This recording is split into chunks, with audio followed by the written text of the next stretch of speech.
আগে থেকেই বলে দিচ্ছি যারা আমার এই ভিডিওটা দেখছো খুব সাবধান, কারণ আজকের আমি একদম ভদ্র মহিলার সঙ্গে কথা বলবো।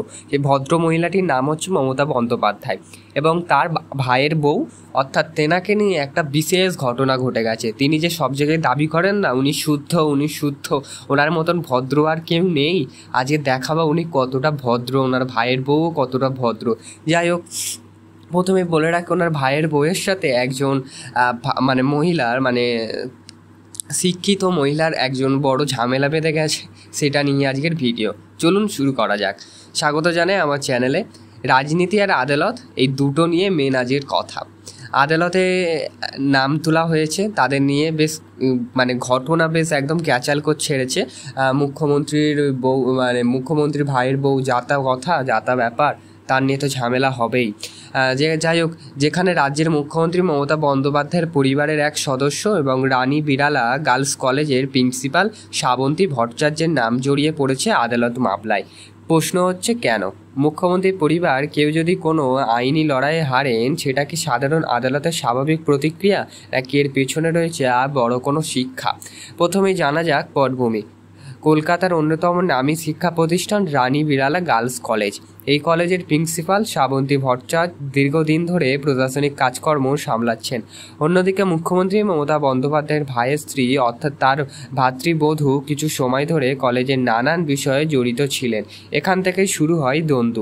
একজন প্রিন্সিপাল হিসাবে শ্রাবন্তী ভট্টাচার্য চেয়েছিলেন নিয়ম মেনে কাজ হোক, অন্যদিকে মুখ্যমন্ত্রী পরিবারের নাম জড়ানো মানেই চাপ, দাপট আর রাজনৈতিক টানাপোড়েন। এখান থেকেই আইনি লড়াইয়ের সূচনা হয়। শ্রাবন্তী ভট্টাচার্য আদালতে দ্বারস্থ হন। তার দাবি ছিল কলেজের কিছু সিদ্ধান্ত আইনসম্মত নয়। অন্যদিকে মুখ্যমন্ত্রীর ভ্রাতৃত্ববধূর পক্ষ থেকে দাবি করা হয় তিনি কলেজের কাজে জড়িত থাকার অধিকার রাখেন। এই নিয়ে একাধিক শুনানি হয়েছে আদালতে। নথিপত্র জমা পড়ে উভয় পক্ষ আইনজীবীর মধ্যে চুক্তি দেন। শেষে আদালত রায় আসে, আর সেই রায় মুখ্যমন্ত্রীর ভ্রাতৃত্ববধূর বিপক্ষে যায়। এখানেই তৈরি হয় বড় প্রশ্ন। এখানে রাজ্যের সবথেকে ক্ষমতাবান পরিবারের নাম জড়ালো, সেখানে আদালত কি চাপে পড়লো, নাকি আদালত নিরপেক্ষভাবে কাজ করলো? মুখ্যমন্ত্রীর ভাইয়ের বউ কখনো হারতে পারে না অনেক মানুষের মনে চিন্তাভাবনা, কিন্তু আইন তাদের মনে হয় হারিয়ে দিয়েছে। যখন মুখ্যমন্ত্রী পরিবারের নাম কোনো মামলায় উঠে আসে, তখন সেটা শুধু আইন নয়, রাজনৈতিকভাবেও আলোড়ন তোলে।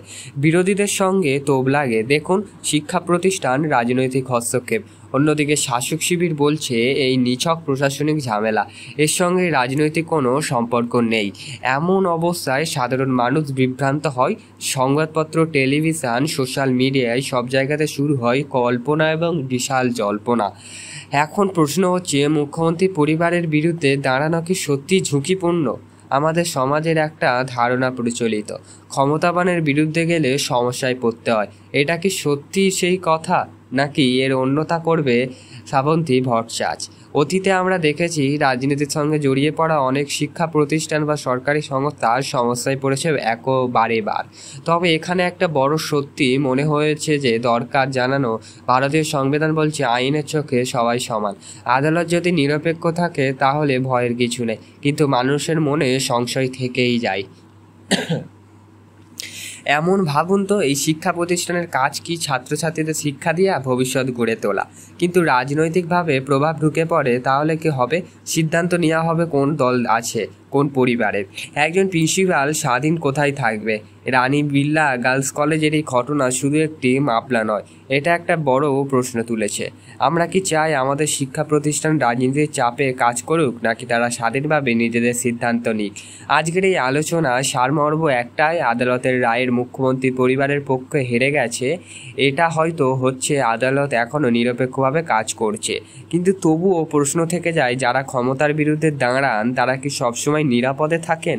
আমরা তো একাধিকবার নিরাপদ ভাঙার দেখেছি। তাই জন্য এই প্রশ্ন বারবার উঠে আসে।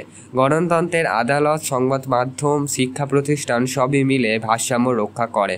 যদিও কোথাও ভারসাম্য নষ্ট হয়, তাহলে ক্ষতি হবে সাধারণ মানুষের। তাই আমি আপনাদের কাছে জানতে চাই, আপনাদের কি মনে করেন? আদালতের রায়ে কি ন্যায় বিচার হলো, নাকি ক্ষমতাবানদের নাম জড়ালেই প্রশ্ন থেকে যায়? আর শিক্ষা প্রতিষ্ঠানগুলি কি সত্যি রাজনৈতিক প্রভাবমুক্ত থাকা উচিত? আপনাদের মতামত অবশ্যই কমেন্টে লিখে জানান। ভিডিওটি কেমন লাগলো প্লিজ বলতে ভুলবেন না। Does not promote any violent, harmful or illegal activities. All content provided by this channel is meant for an educational purpose.